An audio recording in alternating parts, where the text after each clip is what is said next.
बड़ी खबर आपको मैं बता दूं, एसआईआर पर आज सुप्रीम कोर्ट में सुनवाई। बहुत बड़ी खबर, केरल सरकार की याचिका पर सुप्रीम कोर्ट में सुनवाई। केरल सरकार ने की है एसआईआर को टालने की मांग, यानी टाल दिया जाए एसआईआर को। तो विपक्ष जो है वो टालना चाहता है एसआईआर को। क्यों टालना चाहता है, यह भी एक बड़ा प्रश्न है। सुप्रीम कोर्ट आज केरल में एसआईआर की प्रक्रिया को चुनौती देने वाली कम्युनिस्ट पार्टी ऑफ इंडिया की याचिका पर सुनवाई करेगा। केरल सरकार की याचिकाओं में राज्य में लोकल बॉडी चुनावों के कारण एसआईआर की प्रक्रिया को टालने की मांग की गई है। इससे पहले 26 नवंबर को कोर्ट ने तमिलनाडु, केरल, पश्चिम बंगाल, उत्तर प्रदेश और दूसरे राज्यों में एसआईआर एक्सरसाइज को चुनौती देने वाली पॉलिटिकल लीडर्स और एक्टिविस्ट और एनजीओ की तरफ से दायर कई पिटीशंस पर चुनाव आयोग से जवाब मांगा था। इधर पश्चिम बंगाल में एसआईआर के बीच कई बूथों पर 100% एन्यूमरेशन फॉर्म डिजिटाइज्ड हो गए। निर्वाचन आयोग को 2208 पोलिंग स्टेशन में कुछ संदेह हुआ जब यहां से अनकलेक्टेबल फॉर्म 0 पाया गया। तो आज एसआईआर पर सुप्रीम कोर्ट में सुनवाई है, बेहद महत्वपूर्ण है। केरल सरकार की याचिका पर सुप्रीम कोर्ट में यह सुनवाई है और कई जगहों पर केरल सरकार ने एसआईआर को टालने की मांग की है कि एसआईआर को टाल दिया जाना चाहिए। पर क्या एसआईआर को टाला जा सकता है? एसआईआर पर पहले भी रोक तो सुप्रीम कोर्ट की तरफ से नहीं लगाई गई थी। इसी पर और जानकारी के लिए रुख करते हैं हमारी सहयोगी दृष्टि गुप्ता हमारे साथ न्यूज रूम से लाइव जुड़ चुकी हैं। दृष्टि, जो खबर सामने आ रही है कि भाई एक बार फिर से अब ऐसी कई जगहों से जो है अपील की गई है, लेकिन ये केरल का मामला जो है बेहद महत्वपूर्ण है। वो क्या कह रहे हैं कि टाल दिया जाए क्या एसआईआर को?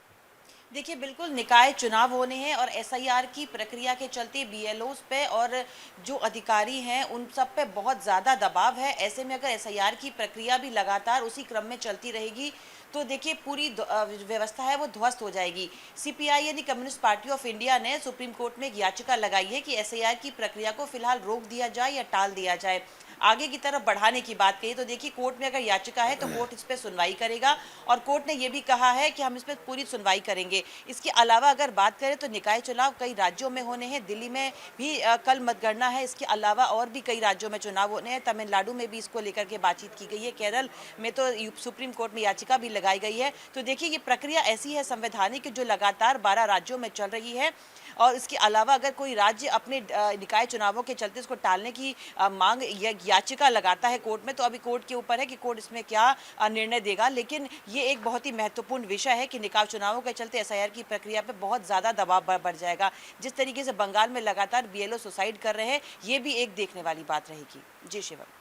यानी बीएलओ को लेकर जो तनाव है, सुसाइड का एक मामला भी सामने जो आया महत्वपूर्ण है और जो परेशान वो हैं, क्या इसको भी उठाया जाएगा? इसको इस तर्ज पर देखा जाए कि भाई बीएलओ ज्यादा यहाँ पर ओवरवर्क्ड है, ओवर प्रेशर में है, दबाव में है, ये मुद्दा उठाया जाएगा? और क्या ऐसा कोई फैसला भी आ सकता है? क्योंकि एसआईआर पर रोक की भी जो मांग की गई थी, रोक तो नहीं लगाई सुप्रीम कोर्ट की तरफ से लगाई गई, क्या टालने को लेकर थोड़ी भूमिका बनाई जा सकती है जो पिटीशन जिनकी तरफ से लगाई गई है उनकी तरफ से?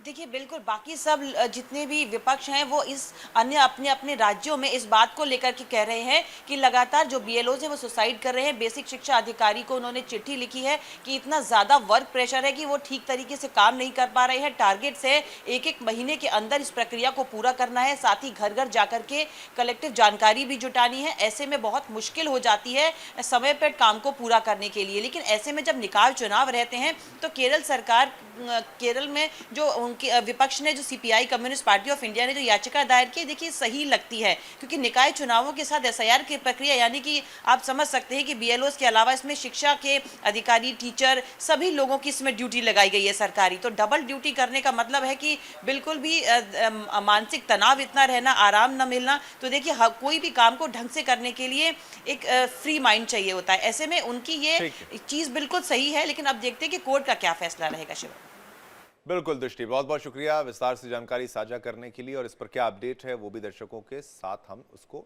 शेयर जरूर करेंगे।